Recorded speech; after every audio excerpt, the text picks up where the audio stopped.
Nous allons voir dans cette capsule vidéo comment représenter le déplacement engendré par le vecteur u moins le vecteur d. Nous avons vu dans une précédente vidéo comment faire le vecteur u plus le vecteur d, donc nous allons nous appuyer sur cette démarche pour faire celle correspondant à u moins v. Pour cela, nous n'allons pas considérer le vecteur d, mais le vecteur moins d.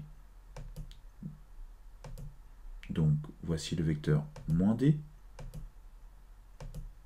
ici. Voilà.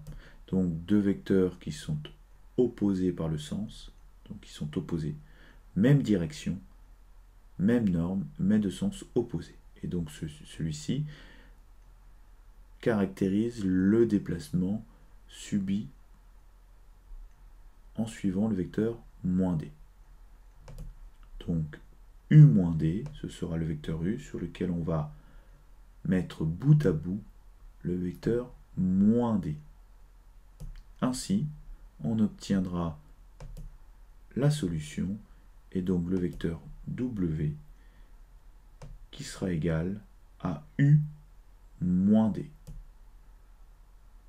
Au niveau des coordonnées, nous retrouvons la même relation que précédemment pour l'addition des vecteurs. Autrement dit, le vecteur u, l'abscisse du vecteur u, plus l'abscisse du vecteur moins d, donc 1 moins 2, donnera moins 1. Si vous préférez, l'ordonnée du vecteur u plus l'ordonnée du vecteur moins d donnera aussi le vecteur w.